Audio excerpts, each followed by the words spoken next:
bom dia, boa tarde ou boa noite. O meu nome é Vinícius César de Oliveira Camilo e eu sou o atual diretor de pesquisa da LAAP. E seja bem-vindo ao Caveira Explica. No vídeo de hoje eu vou estar explicando para vocês a estrutura de composição geral das vértebras do nosso corpo. E dando início, é claro, nosso tópico inicial do Caveira Explica, do qual eu estou responsável, que é o esqueleto axial. Como o canal não possui muitos vídeos a respeito de composição esquelética do nosso corpo, a opção da LAAP inicialmente vai ser estar tratando, no caso, um pouco uma estrutura geral do nosso arcabouço ósseo e também de seus processos ósseos e toda a sua composição, antes de posteriormente darmos seguimento aos músculos, vascularização e inervação. Bem, essa daqui é uma vértebra lombar típica e eu vou estar passando para vocês basicamente a composição geral dela, o que ela é formada, as suas macroestruturas, as microestruturas, os processos ósseos e posteriormente as vértebras mais atípicas, que no caso nós encontramos aqui o Atlas e o Axis, que são respectivamente C1 e C2, apontando cada estrutura delas e dando um spoiler, digamos assim, de como você perceberia essa estrutura quando você estiver segurando ela ou quando estiver com ela em mãos no laboratório. Bom, nós temos aqui a vértebra lombar, que vai ser que eu vou usar de parâmetro para explicar para vocês. Nós temos aqui o nosso querido Atlas, também conhecido como C1, e também o Axis, conhecido como C2. Se tratando inicialmente nesse vídeo, é claro, de uma vértebra típica. O que você vai encontrar ou quais os processos que formam ela? Bem, nós temos a priori aqui o corpo na verdade, que é essa estrutura maior, mais dilatada, mais volumosa e está presente, orientada anteriormente no nosso corpo. E depois, logo saindo do corpo, partindo para posterior, nós vamos ter o arco da vértebra. Esse arco ele é formado pelo pedículo e pela lâmina. O pedículo ele é mais anterior e a lâmina ela se encontra mais posterior. E é claro, as duas lâminas posteriores elas vão se fundir, por assim dizer, e dar origem aqui ao processo espinhoso. O processo espinhoso ele é bem perceptível, porque ele é uma protuberância que se origina da parte posterior e se direciona posterior e inferiormente em relação à orientação anatômica padrão. Aqui dando uma visão dele.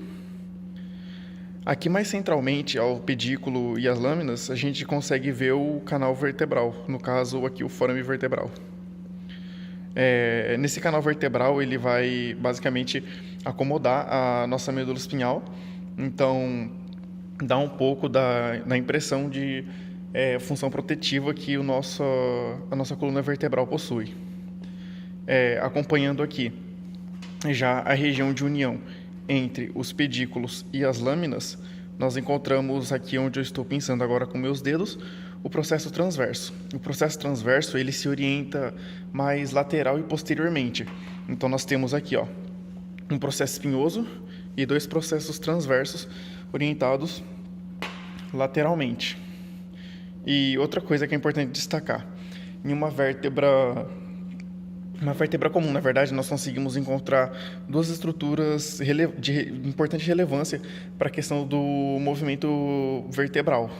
Vai proporcionar diversas maneiras com a qual as sub-regiões da nossa coluna vertebral conseguem se movimentar uma em relação à outra, que no caso são os processos articulares, sendo que nós possuímos 4. 2 processos articulares superiores, dos quais existem um esquerdo e um direito.